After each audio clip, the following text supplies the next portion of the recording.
when you Google movies that came out in 2019, the first one's Parasite. Amazing movie. Why are we only doing 2019? It's 2020.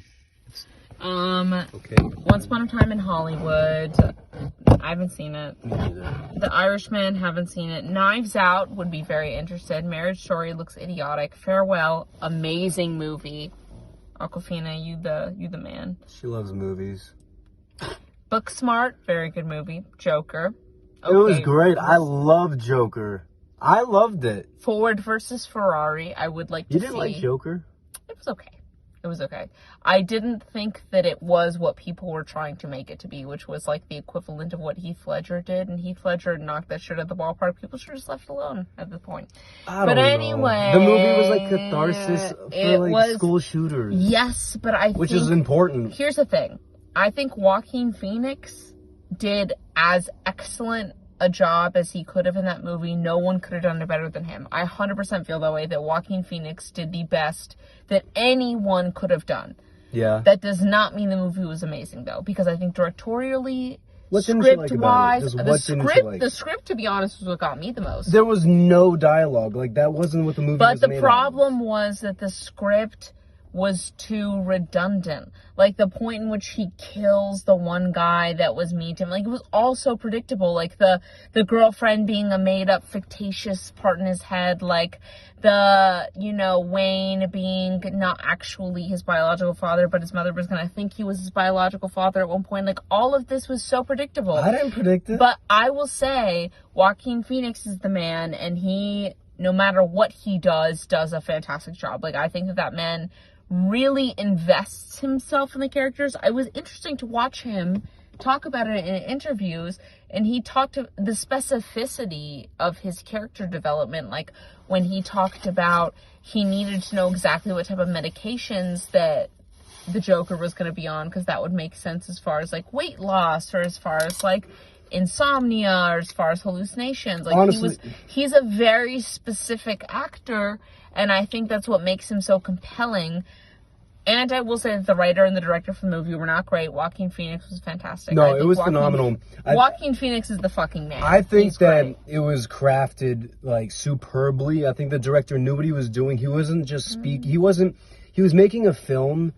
Like, it was so unselfish what he was doing, because it was a cathartic piece for the world. It wasn't for like something that he had to get out of his system. It felt like he knew that was going to be something that future movies and future ideas similar to like the anti-hero is going to be based off. Sure, but I think it's an exhausting narrative that we've done so many times to talk about like white men that have mental issues that no one paid attention to, so they killed people. What other movie is that? It's just society, though. Like, it's exactly. There was finally a movie that put it on, that pressed that button. Every now and then it's exhausting, because we know that this is a part of culture to begin with, in which we give white men the permission to be very entitled, and then we allow them to kill people, and we try to defend their mental health, as if they didn't just shoot off a bunch of people.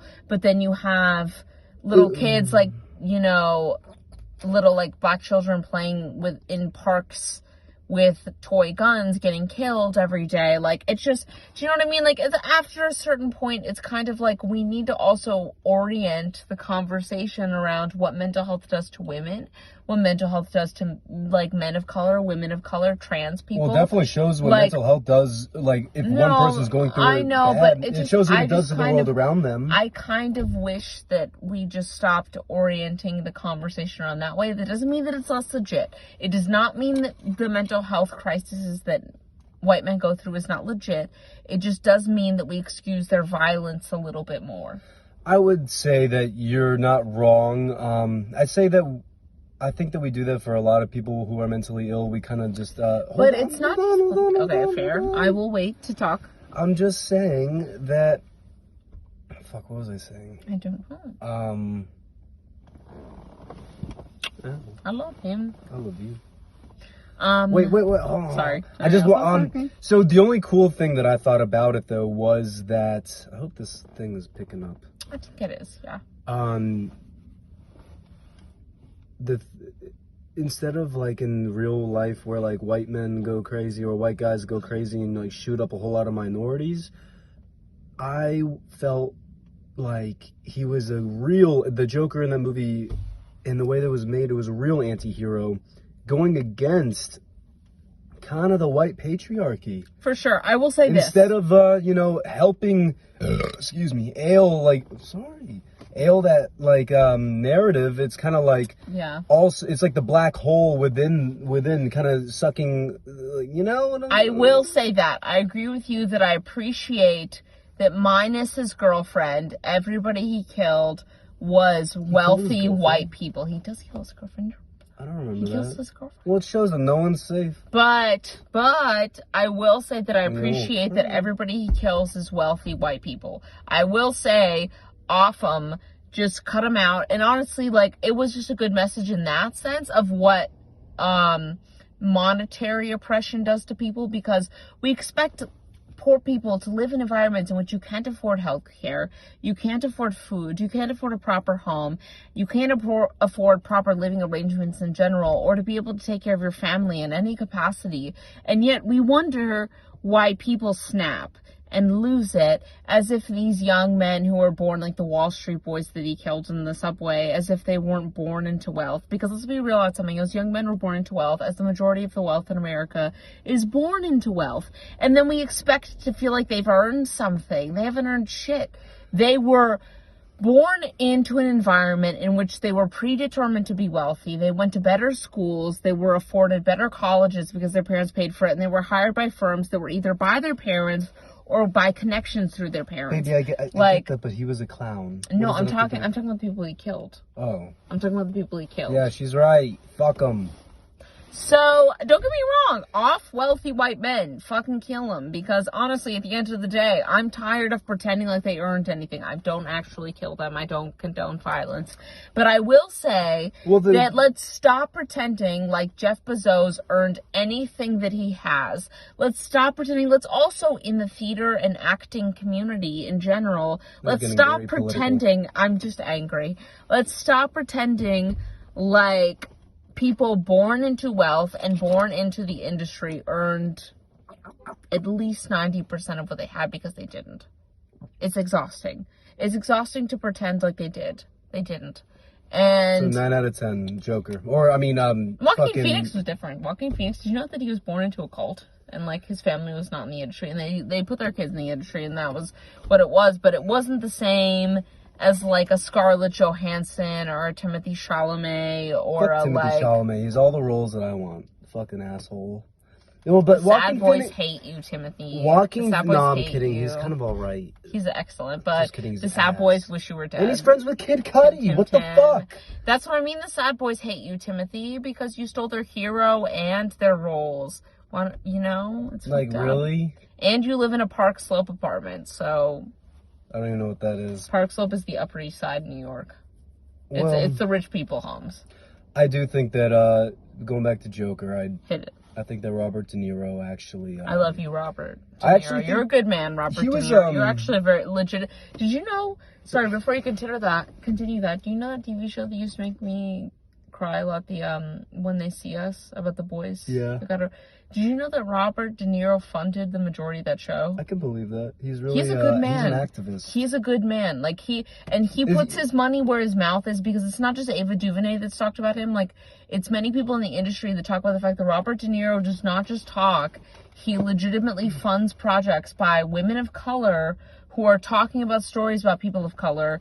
Like, Robert De Niro, you are an amazing man. I'd vote for him for president. You are something else, dude. Like, you do exactly what people talk about. Him and Brad Pitt. Brad Pitt's okay. But Brad Pitt funded the other half of When They See Us. He could fund the other half of the world, I feel like. But the point is when white men of privilege acknowledge the fact that they know where their money should be spent. Yeah, you're right. And shout out to you guys. He's also still an asshole in all his lives. For sure, fuck that. But if we're talking about him as a artist and a philanthropist, because Ava DuVernay talked about that, and she was like, because of how uncomfortable it was, Nobody wanted to produce When They See Us, and Brad Pitt and Robert De Niro not only put all their money into it, but also went into every room and were like, you will produce this film. We are backing it. We are going to make your life very uncomfortable if you don't. And it was the fact that it wasn't just them signing a check. They went into the room and were present.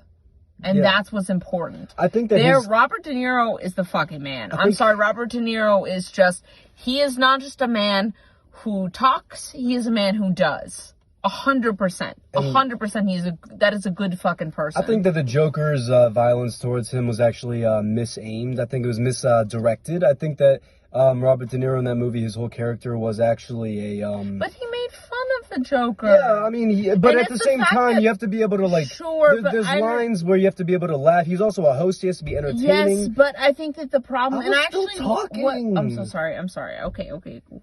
I'm sorry. It's okay. I'm sorry. It's all right. I interrupt you all the time. I'm sorry. Okay, you go. But all I was trying to say was that his character was... Fuck. Is it okay if I say something while you're thinking? Yeah. Just real quick. It'll be really quick. What I think was interesting about Robert De Niro's character was they talked about the fact that even good people try to use people that are suffering as the butt of their joke or as the point of their commentary because it allows them to seem personable. Yes. But the problem is you're still using people as if they're a commodity and not as if they're a person. But he's also having him on his show, building him up. So there was like a, there's a give and take kind of thing. To build him up. His point wasn't wasn't to tear him to build down, him you think? up. It was to use him to receive ratings. It was to give him a stage. I don't believe his intention from the beginning was to give him a stage. I think his intention from the beginning was to make his show popular. But I don't think that that's fair when you're a clown or at least a stand-up comedian, when you are literally wanting to be a spectacle, and then when someone treats you as a spectacle, you get upset. But not exactly fair, I gotta say. But I think the butt of a joke is different. That is what he's a clown. Yes, but I think when you go into for example, I rub my hair too much. My hair is beautiful.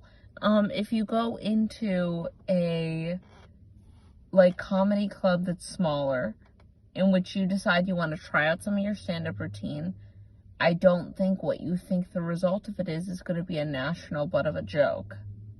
On a very large... Isn't that what you want? No, it's not what you want. You don't want to be the butt of a joke. What you want is for somebody to appreciate what you spent a lot of time... Because if you look at the beginning of the movie, at his journals, where he spent all that time trying to craft that comedy, that meant something to him. And to somebody else, it was something that they could look at him and treat him like a fool.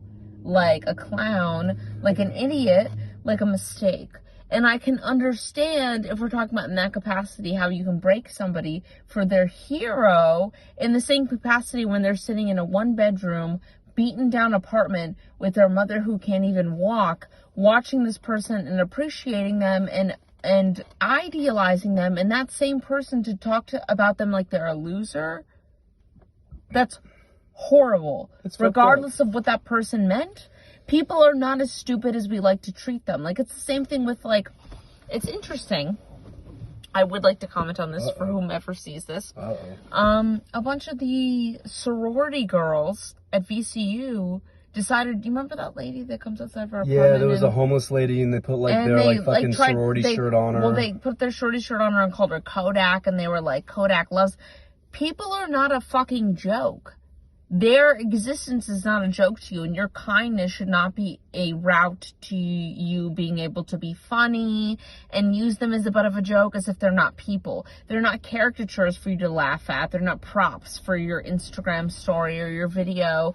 And that was kind of the commentary of it, is that people don't get to be props for your vessel to more... likes to more I agree, but views. That is also, let's say that mentally ill woman that put on the sorority shirt, what if she knew that they were, that it was a joke? I know, but I think that sometimes people think that because someone's, quote-unquote mentally ill, that anything that they agree with, that people are laughing with them, it is easily construed as at them, and they kind of see mentally ill people as victims all the time. And I don't think that that's always the case. And I think that, I like what Kanye West said, his bipolarness is his superpowers. And that's also Joker. I think, really took his mental illness and wore it like a superhero cape. But the Kanye And West I think that is it's a very multi-million-dollar man who I know. has a bunch of wealth and I'm just saying that I think popularity. it's interesting that Joker found power in his, craziness. Sure, but I think part of the problem is that It the is it's a power fine is line. rooted in a lot of pain and a lot of, like, I Such think, is life. well, but I think the conversation around the Joker was to highlight the fact that his power became off of people treating him like he was an other. And I think that's the problem that I have with the way those girls treated that woman, was because I'm sorry. There is, I would, no, just let me finish.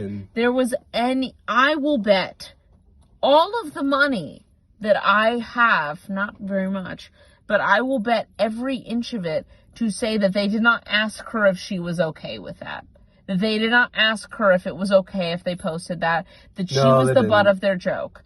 And you don't get to treat people like that because you have more money than they do.